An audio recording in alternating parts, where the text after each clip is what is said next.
South African, I believe. I want you to pay attention. We talked about body and weight manipulation.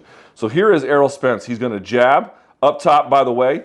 You'll notice that the jab is absolutely central to his offense. He always sets up both range changing, getting his rhythm going. He scores heavy with it. He puts shots behind it. So just before this, he had thrown one. Now he throws 1, 2, and comes around. And this is the key. Even when Errol Spence misses, he always collects something in the process. I'm going to show you.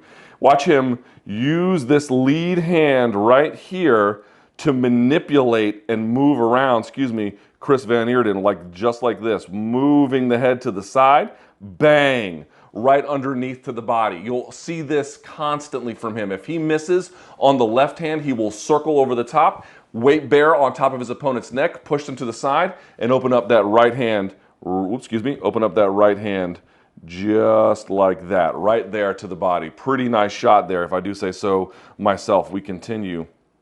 And then, by the way, single hand up there as he retreats on the exit and then moves. And then he's going to, by the way, jab his way out of here, I believe. No, not quite this time. Jabs his way inside, lowers his level, comes inside. Van Eerden reads it, gets around it, stays defensively strong, and watch this. Now he has inside control. He can't box here because his hands are a little bit pinned, but he also has control of the inside space. You always want to have the inside space. If they have the inside line, they can do much more damage. Here, Van Eerden is kind of open and widened. He can't really use this effectively, especially as you see when Spence is pushing into him this way. You see that? Spence is pushing into him this way so he can frame off of the shoulder, he can frame off the crook of the elbow, and he kind of nullifies this whole side while pushing into you. He manipulates your balance. Watch how many times he gets Van Eerden strictly through position manipulation to square up on him. It happens constantly.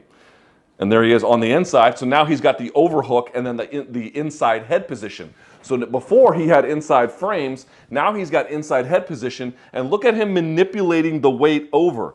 Who is square to who here? Look at this. Whose hips are, I should say, squarer to the other guy? Van Eerden is the square one by virtue of how he's getting manipulated and having to catch himself in the process. Boom. And then, by the way, you'll always see this from Spence. If he has an overhook or an underhook on one side, he is constantly banging away with the other one. Here a little bit later. He jabs the glove. This guy is a common jab glover. Now this one, he just splits the guard wide open there. Tells you how powerful he is.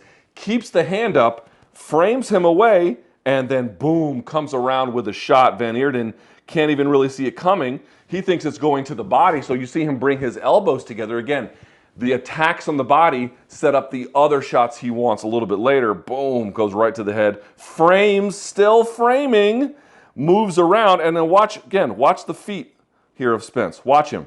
He's not going to stay in position. He's going to frame right here. His feet are going to circle around. Now Van Eerden has to cover on this side. Boom, he walks right into the body shot. Spence is already a dynamic puncher, and here this guy is moving into him by virtue of how he is being manipulated. What's going on? It's Full Counter Boxing.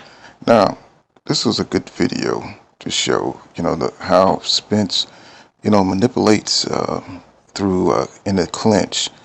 Shows his strength, shows some of the fundamental styles that he used, to get off his shots on the inside. Why it's going to be hard for Bud Crawford, to clinch Errol Spence Jr., because he works in the clinch. He manipulates you to get off his body shots, and he's a master on the inside. And even when he's pushing off, he can get his shots off in the close quarters. So this is a good video and a good example, to demonstrate, how Errol Spence Jr. used framing to, use his size, his weight, to manipulate his opponents into body shots. So this is a really good film. I hope you guys enjoy it. This has been Full Counter Boxing. Make sure you subscribe, to my channel for more hardcore boxing content. Peace.